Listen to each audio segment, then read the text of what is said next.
pubalgia, osteite púbica, pubeite.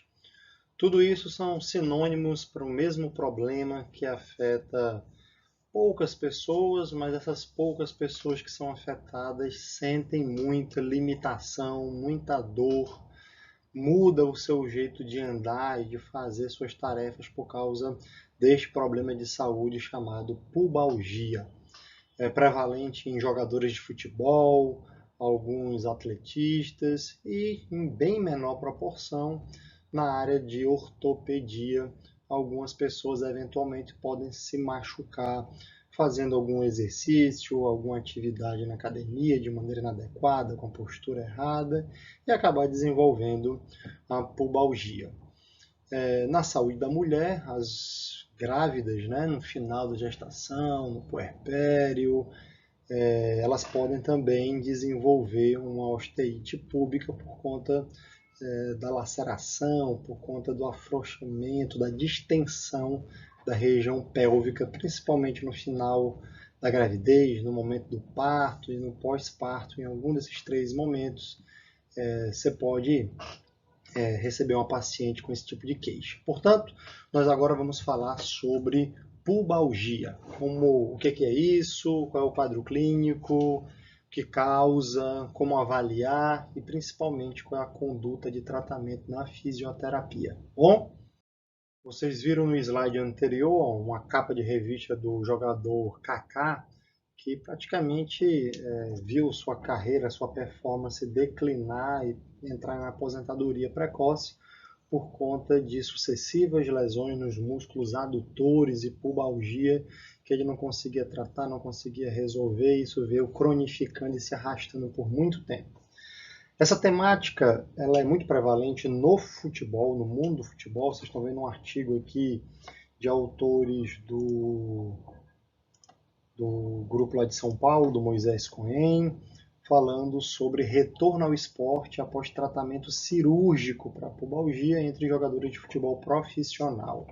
A cirurgia aqui é basicamente dois tipos, né? Reinserção do tendão ou pequenas fissuras de afrouxamento, pequenas incisões que são feitas no tendão para fazer um afrouxamento do grau de tensão sobre a sua inserção no pubis. Então ele muda o local da inserção no pubis para diminuir esse grau de tensionamento ou faz uma redução local. Nesse outro trabalho publicado na JOSPT, vocês têm aqui o processo de reabilitação e retorno ao esporte após um reparo cirúrgico do reto abdominal e adutor longo em jogador profissional de basquete. É um relato de caso, é bacana isso aqui, porque como é relato de caso, ele descreve todo o procedimento que foi feito na reabilitação desse atleta. Então é bacana porque tem fotos, tem a descrição com os parâmetros de prescrição da fisioterapia que foi realizada. Depois vale a pena quem quiser dar uma olhada lá nesse artigo da JOSPT, é acesso gratuito. Tá bom? Bom, vamos falar de causa, né? Então, a primeira plausibilidade ela é biomecânica. Por que a pubalgia acontece? Então, nós temos um pedaço de osso bem pequeno, que é a sífise púbica, com um monte de músculo com vetor de força diferente atuando num único pedaço de osso. Então, você tem aqui os músculos abdominais, o reto abdominal com vetor de força para cima, você tem os oblíquos com vetor de força para cima, na diagonal. Você tem aqui adutores com vetor de força na diagonal para baixo, tem grácil com um vetor mais vertical para baixo. Então, veja que se houver um desequilíbrio entre forças desses músculos abdominais em comparação com esses músculos adutores aqui embaixo, quem vai sofrer cargas de torção e cisalhamento será justamente a sífise púbica. Já aqui você está observando exatamente a inserção dessa musculatura abdominal no pubis junto com a musculatura adutora. A origem e inserção desses dois grandes grupos musculares antagônicos, a parede abdominal puxando o pubis para cima em retroversão pélvica e os adutores puxando o pubis para baixo em antiversão pélvica. Isso na estática. Na dinâmica, por exemplo, de um chute, vocês já estudaram em biomecânica que nessa fase de armação e preparação do chute, essa pelve vai entrar em antiversão pélvica. Vai ocorrer um distensionamento da parede abdominal, ao mesmo tempo em que vai ocorrer um distensionamento dos músculos adutores. No momento da aceleração, esse arco anterior vai fechar. Então você vai ter uma contração concêntrica dos abdominais a partir de uma posição alongada e uma contração concêntrica dos adutores a partir de uma posição alongada também. Então esse arco que abre na fase de preparação e esse arco que fecha na fase de aceleração vai causar cargas de tração e compressão a nível de pubis. O problema é que esse tendão vai ser puxado para cima e para baixo. Se houver um desequilíbrio nessas forças, nesses vetores de força, ele vai ou mais para cima ou mais para baixo. Dentro das teorias para explicar a pubalgia, existe a hipótese de que ocorre uma fragilidade, uma pouca ativação, uma fraqueza muscular da parede abdominal, e, em contrapartida, o overuse, o overtraining dessa musculatura. Então, ou ela, nos extremos, excessivamente inibida, fraca, ou ela excessivamente recrutada, ativada. Esses dois extremos podem causar pubalgia. Aqui nós temos um exemplo de exercício muito tradicional realizado, que é o abdominal curl up, em que ocorre uma força de tração dos pubis para cima. Com a parte inferior levantada, isso diminui um pouco a tensão a nível de pubis.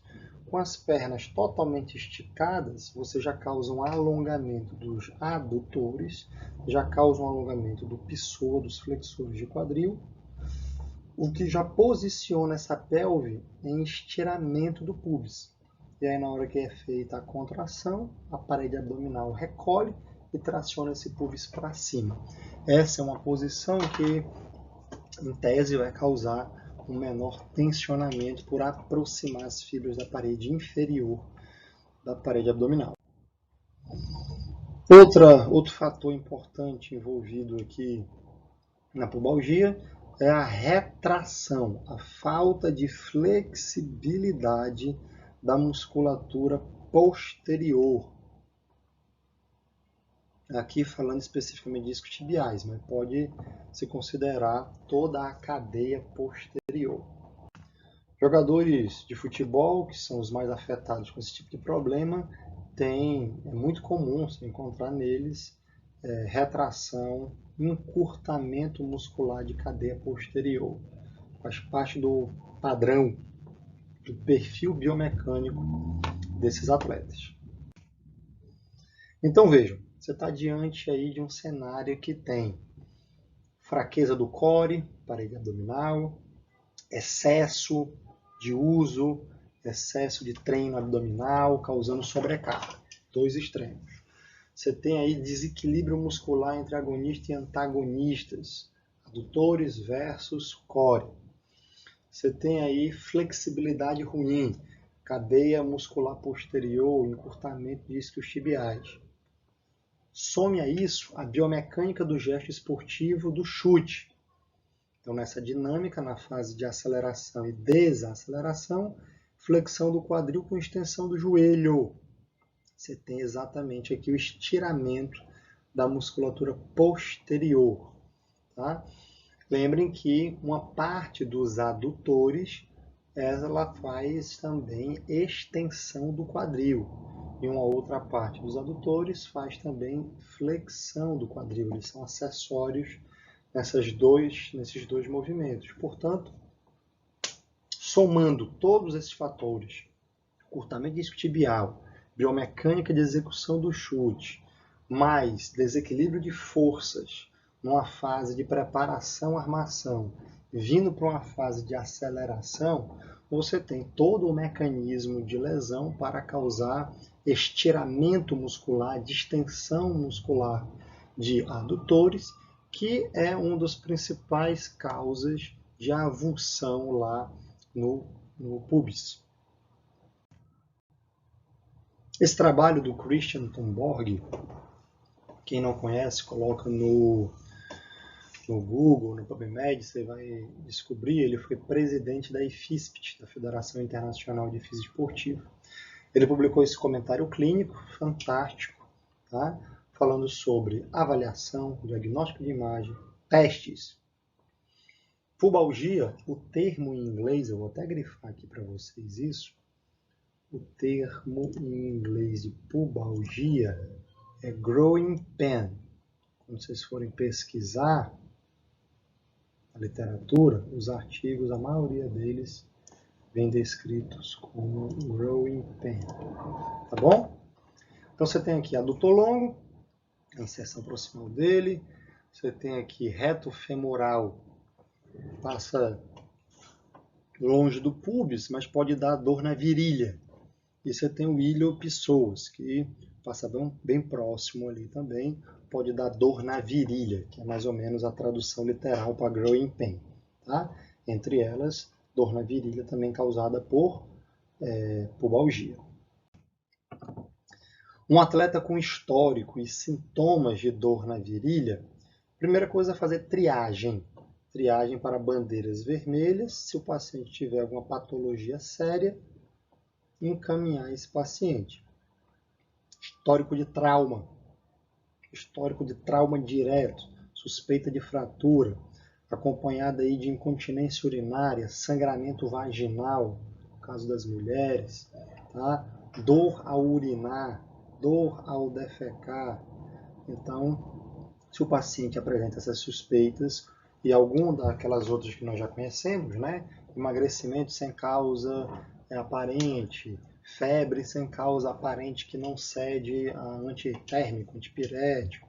Então, todas essas outras causas são indicativos aí de bandeira vermelha. Se não tiver isso, nós vamos fazer a diferenciação clínica. Essa dor na virilha pode estar relacionada a uma lesão intraarticular de quadril, lesão labral, impacto femoroacetabular. Isso pode estar relacionado a uma contratura de iliopsoas.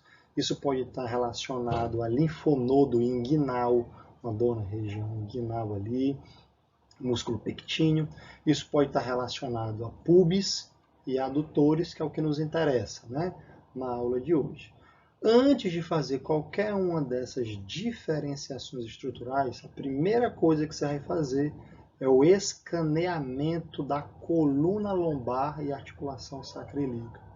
O primeiro passo que você vai fazer é testar para ver se tem perda de movimento na coluna lombar, flexão, extensão e movimentos de desvio lateral direita e esquerda da coluna. Primeira coisa, depois lá da bandeira vermelha, é descartar que o problema é de lombar. Depois, se não relatar dor na lombar, não tiver perda de amplitude de movimento na lombar, e no teste de movimento repetido da lombar, extensão e flexão, isso não mudar absolutamente nada o quadro clínico da dor da virilha, ou seja, não diminuir o sintoma da virilha, não aumentar o movimento do quadril, você descarta a lombar. Aí nós vamos fazer a diferenciação. Pessoas, reto femoral, quadril, intraarticular do quadril, adutor, abdômen, pubis, problema.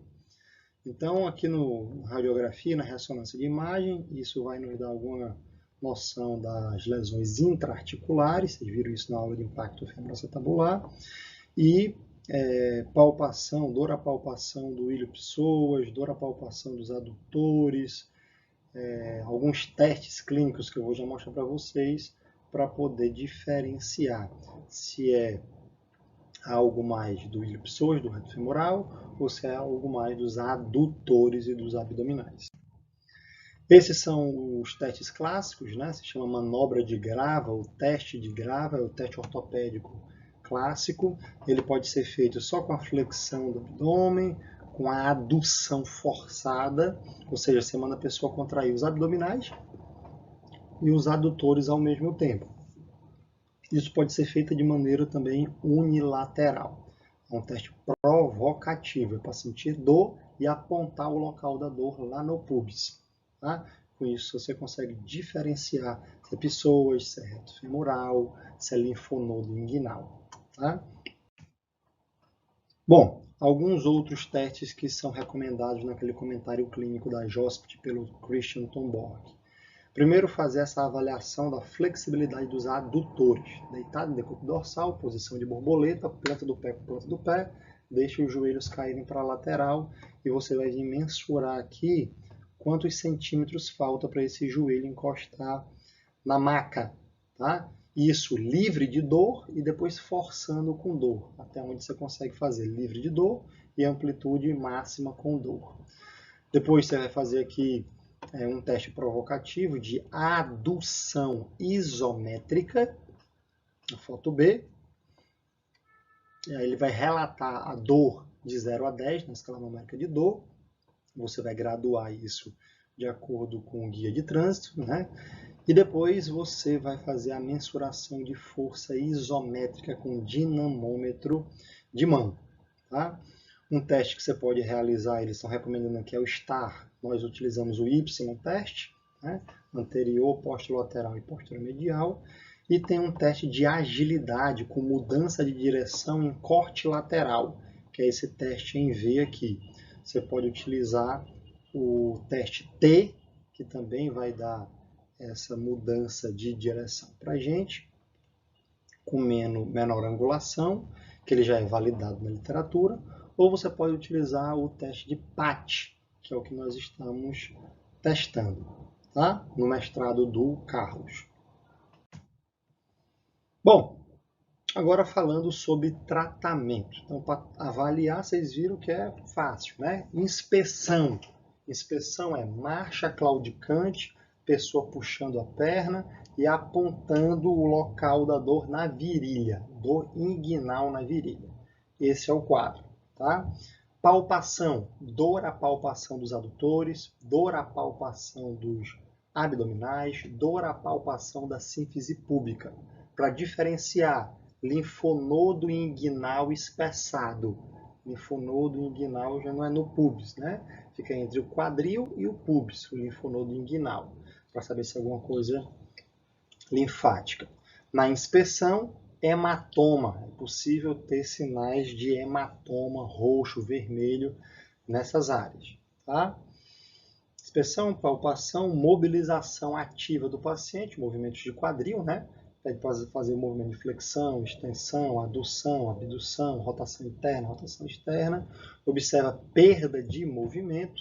O paciente, quando tem problema intraarticular no quadril, vocês viram que vai ter obstrução da articulação do quadril, pela lesão na cartilagem. Aqui na pubalgia não tem lesão de obstrução, a lesão é de restrição. A dor ela acontece no movimento passivo, quando você estira a musculatura, ou quando no movimento ativo contrai a musculatura em posições alongadas, tá? Em determinados pontos do arco de movimento. Então você consegue fazer uma diferenciação clara aqui na mobilização ativa e passiva. Investigar também a lombar, né? Eu expliquei isso para vocês, articulação sacroiliaca, e por exclusão você vai chegar lá na tal da pubalgia. Vamos tratar esse paciente agora. Você pode iniciar o tratamento por fototerapia, com a utilização do laser ou com a utilização do ultrassom pulsado nessa região. Existe um outro equipamento, nós não temos acesso a ele, porque é muito caro, chamado TECAR, TECAR terapia. Nos grandes clubes de futebol existe esse equipamento. Para a gente, laser de baixa intensidade, ultrassom pulsado nessa fase inicial.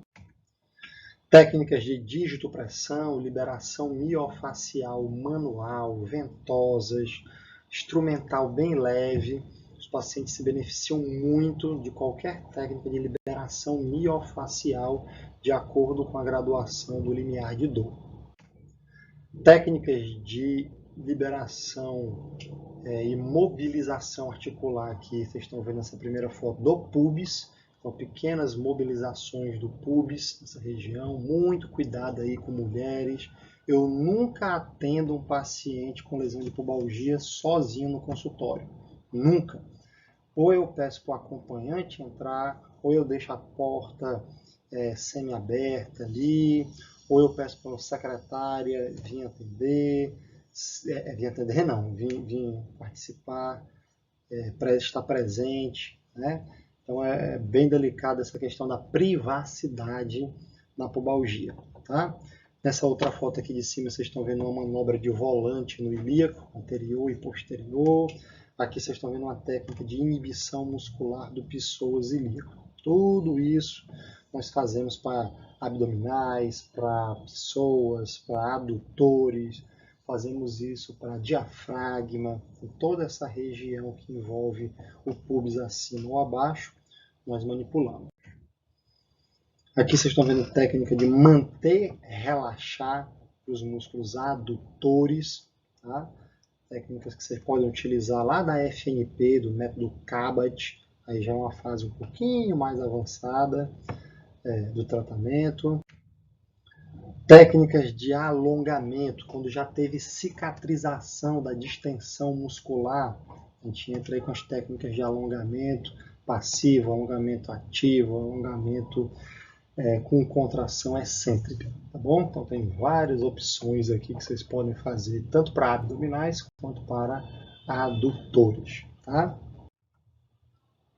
Exercícios, nós começamos com os exercícios isométricos, do mesmo jeito que eu mostrei na foto lá da avaliação, que a gente faz a avaliação, né? Trava no cotovelo e trava aqui no maléolo. Eu gosto de começar com a bolinha entre os joelhos, então ele faz uma adução com a bolinha entre os joelhos, aí eu vou aumentando esse braço de alavanca até chegar lá no maléolo. O maléolo já é o maior braço de alavanca que tem, ele está deitado ainda. Depois a gente começa a fazer alguma coisa dinâmica com esses pacientes, com faixas elásticas, até ele conseguir fazer treino de mobilidade aqui, ó. Isso aqui é um slide, né? É uma pista de deslizamento. E aí ele tem aqui dois dispositivos que deslizam nessa pista com muita facilidade, para aumentar essa mobilidade de quadril dele na direção do alongamento da musculatura para abrir a sínfise púbica. Até ele chegar aqui no exercício de Copenhague, que é o exercício mais avançado para ele fazer. Nível 1, nível 2 e um nível 3. Tá? Antes disso, eu gosto de colocar o paciente em pé com a anilha de 5 kg no chão, um chão que deslize. E aí ele vai arrastar essa anilha fazendo a adução várias vezes. Aumento para 10 kg, 20 kg, até ele parar de sentir a dor, até ficar fácil. Cadeira adutora eu não gosto de usar muito nesses pacientes, mas se é o que você tiver à sua disposição, você pode fazer também a cadeira adutora. Lembrando sempre que na primeira série, nas primeiras repetições, faça com pouca carga e pouca amplitude de movimento. E a partir da segunda série você vai aumentando a carga e a amplitude de movimento. Tá? O paciente tem que aprender a controlar bem a fase excêntrica de final de amplitude na abertura e a contração a partir de uma posição alongada. Beleza, pessoal? Chegamos então num belo resumo aqui sobre pubalgia. Deixe suas dúvidas aí no nosso fórum. Você já sabe, ou eu escrevo ou mando um vídeo resumindo aí todas as perguntas e as dúvidas que vocês mandaram. Tranquilo? Até o nosso próximo vídeo. Ah, eu já ia esquecendo, ó. Vai lá no canal do YouTube, vai lá no canal do Instagram, curte, compartilha, manda essa aula aí para algum colega de outro centro acadêmico, de outra faculdade, que você acha que pode se beneficiar desse conteúdo, beleza? Valeu!